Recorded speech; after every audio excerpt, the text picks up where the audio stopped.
क्या आप लोग भी लॉजिक स्ट्रीक में फंस गए हो जबकि आप लोग प्रॉपर रिस्क मैनेजमेंट और डिसिप्लिन भी फॉलो कर रहे हो? फिर प्रॉब्लम कहाँ पर आ रही है? ज़्यादातर ट्रेडर्स तो ये समझते हैं कि उनको प्रॉब्लम सिर्फ स्ट्रेटजी के अंदर आ रही है, लेकिन असलियत में ये मसला स्ट्रेटजी का नहीं है। अगर तुम भी ये चीज़ बार बार फेस कर रहे हो तो आज की वीडियो सिर्फ तुम्हारे लिए है। इसके बाद आप लोगों को ऐसी प्रॉब्लम दोबारा कभी नहीं आएगी। तो चलो अब चलते हैं इधर कैलकुलेशंस की तरफ। क्या इस कैलकुलेशन में सबसे पहले तो आप लोग डिसिप्लिन भी होते हो, रिस्क मैनेजमेंट भी फॉलो करते हो, लेकिन एट द एंड अनप्रॉफिटेबल होते हो, जो एक अच्छी चीज़ नहीं है। और तुम्हारी लूजिंग स्ट्रिक लगती है और तुम्हारा मोराल और डाउन हो जाता है। तो इसकी तीन ही मेन वजह है जिसकी वजह से आप लोग सही से ट्रेड नहीं कर पाते मार्केट में। सबसे पहली वजह है कि आप लोग प्रॉपर जर्नल नहीं करते। अब मैं ऐसा नहीं कह रहा कि आप लोग जर्नल नहीं करते, आप करते हो। मतलब कि कभी जर्नल बनाते हो, कभी नहीं बनाते। मतलब कि अज्यूम कर लेते हैं आप लोगों ने एक दिन में 5 ट्रेड्स ली हैं। एक दिन में आप लोगों ने 5 ट्रेड्स ली हैं और वो 5 की 5 ही लॉस में चल गई, एकदम लूजिंग स्ट्रीक लग गई तुम्हारी आज, बहुत गंदे वाली। और आप लोग फुल डिप्रेशन मोड में गए हुए हो, हमारी लूजिंग स्ट्रीक लगी, अब क्या करें, अब क्या करें। तो आप लोगों में इतनी हिम्मत नहीं होती कि आप लोग उसी जर्नल उठ कर लिख दें। तो आप लोग उस जर्नल को नेक्स्ट डे पर डाल देते हो, हम नेक्स्ट डे जर्नल बनाएंगे, नेक्स्ट डे बनाएंगे।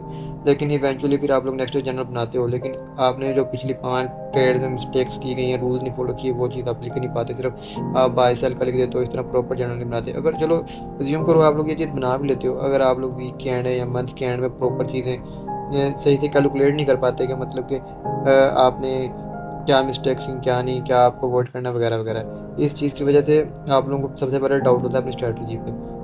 जब स्ट्रैटेजी पे डाउट होना शुरू हो जाए तो तब लूजिंग स्ट्रीक लगने स्टार्ट हो जाती है। तो दूसरा हमारा ये पॉइंट है फीलिंग बर्न। ये फीलिंग बर्न तब होता है जब आप लोग सब कुछ सीख लेते हो, पूरी पूरी रात बैक टेस्ट नहीं करते हो, सब कुछ करते हो, लेकिन फिर भी वो चीज़ें मार्केट में वर्क नहीं कर रही होती, लूजिंग पे लूजिंग आई जा रही है, कुछ प्रॉफिट नहीं बन रहा, रेड मंथ क्लोज हो रही हैं। आप अपने इतने दिल से पोटेंशियल से मार्केट में ट्रेड कर रहे हो, लेकिन मार्केट को घंटा फर्क नहीं पड़ता कि आप लोग कैसे ट्रेड करते हो। तो ये चीज़ ऐसे ही नहीं होती, ठीक है।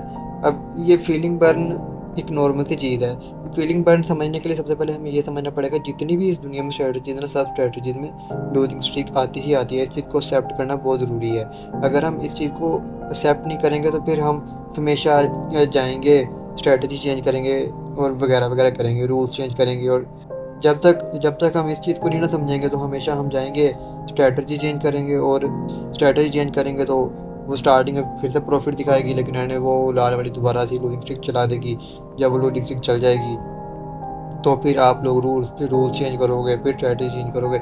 इस तरह करते कराते एक रूल लूप है। लूजिंग स्ट्रिक एक ऐसी चीज़ है जिसको आप अवॉइड नहीं कर सकते, ये हर आनी ही आनी है, हर जगह आनी ही आनी है। बस आप लोगों को इस जगह पर परफॉर्म करने आना चाहिए, मतलब कि आप लोग कैसे परफॉर्म कर पा रहे हो उस जगह पर। लेकिन जब ये लूजिंग स्ट्रिक एक प्रोफेशनल ट्रेडर पर आती है ना, तो वो बहुत आसानी से इस चीज़ को हैंडल कर लेता है। लेकिन ये लूजिंग स्ट्रिक जब हम पर आती है, हमने महीने का जितना प्रॉफिट बनाया है ना, वो सारा का सारा हम इतनी जो हमारी 4 से 5 लूजिंग स्ट्रिक्स वाली ट्रेड आती हैं उन सब में उड़ा देते हैं, जिसकी वजह से फिर हम एट दी एंड फिर वो स्ट्रेटजी चेंज करते हैं, रूल्स चेंज करते हैं, और फिर यही एक सारे का सारा लूप स्टार्ट हो जाता है। लूप स्टार्ट हो जाता है। अब इस चीज़ को एक्सेप्ट करना सीखो। जैसे आप लोगों ने स्टार्ट में लॉस को एक्सेप्ट करना सीखा था, मतलब कि स्टॉप लॉस के बगैर पहले ट्रेड करते थे, तो आपने फिर स्टॉप लॉस लगाना स्टार्ट कर दिया और आप लोग स्टॉप लॉस को एक्सेप्ट करने लगे। इस तरह लॉजिंग स्ट्रीक को भी एक्सेप्ट करो, इस चीज़ को सर्वाइव करना सीखो।